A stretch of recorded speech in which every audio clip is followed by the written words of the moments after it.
آپ رحمتullah نے فرمایا کہ بے شک مجھ پہ اللہ کا قرض ہے، اگر میں قرض کی ادائیگی نہ کر سکوں تو سخت عذاب کا حقدار ہو جاؤں گا۔ دراصل آج کا یہ ویڈیو حضرت فضیل بن عیاض رحمتullah علیہ کا واقعہ میں سے ہے۔ کیا آپ لوگ جانتے ہیں فضیل بن عیاض رحمتullah علیہ کو؟ سنیے، خلیفہ ہارون رشید جو کہ عباسی خلیفہ تھے، اس کے دور کا یہ مکہ شہر کا کوفہ شہر کا واقعہ ہے۔ خلیفہ ہارون رشید اپنے ایک چاہنے والے سے کہتا ہے کہ مجھے اولیاء اللہ سے ملنے کا بہت خواہش مند ہے، کیا اس دور میں کوئی اولیاء اللہ ہمارے شہر میں موجود ہے؟ تو ان کا چاہنے والا کہنے لگا کہ ہاں حضور، ہاں امیر المومنین ایک بزرگ ہے، چلیے میں ان کے پاس آپ کو لے کے چلتا ہوں۔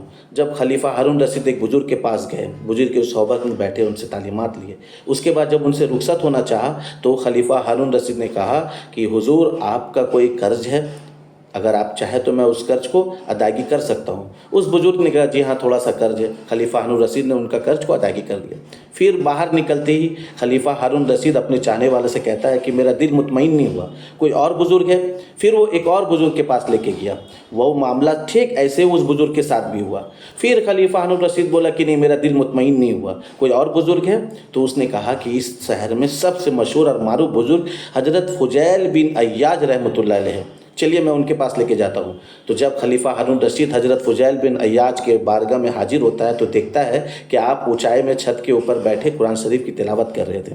تو جب آپ نے آواز دیا تو آپ نیچے آئے اور نیچے آ کے بیٹھے اور گفتگو شروع ہوا۔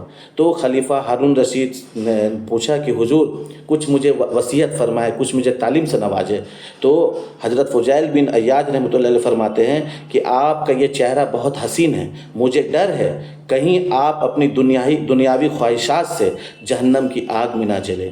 آپ کوشش کیجئے کہ دنیاوی خواہشات سے زیادہ دوری اختیار کریں۔ تو بہت سارا تعلیمات سے جب بات ہوا تو خلیفہ ہارون رشید نے کہا کہ حضور آپ کا کوئی اگر قرض ہے تو کہیں میں اس قرض کو اتار سکتا ہوں۔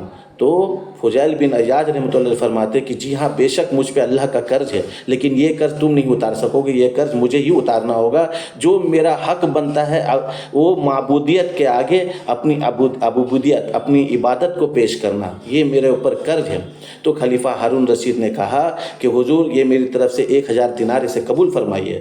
تو حضرت فضیل بن عیاض رحمتullah علیہ فرماتے ہیں کہ تم میرے پاس جو سیکھنے آئے، جو لینے آئے، تم تو الٹا اور مجھے جہنم کی آگ میں ڈھکیل رہے ہو۔ میں تمہیں دنیا سے دوری کا اختیار کرنے کا حکم دے رہا ہوں، تم مجھے دولت دے کے دنیا میں اور مشغول کر رہے ہو۔ تو پھر خلیفہ ہارون رشید نے ہاتھ جوڑ کے معافی مانگا اور وہاں سے باہر نکل کے اپنے چاہنے والوں سے بولا کہ آج میرا دل مطمئن ہو گیا، واقعی بے شک حضرت فضیل بن عیاض رحمتullah اللہ کے سچے ولی ہیں اور ان کے بارگاہ میں ہر کوئی فیضیاب اور اپنے قلب کو منور فرماتا ہے۔ کیا آپ جانتے ہیں حضرت فضیل بن عیاض رحمتullah علیہ؟ اگر جانتے ہیں تو یہ کس سلسلے کی بانی موانی ہے، کس سلسلے سے ان کا تعلقات ہے، کامنٹس میں ضرور لکھیے۔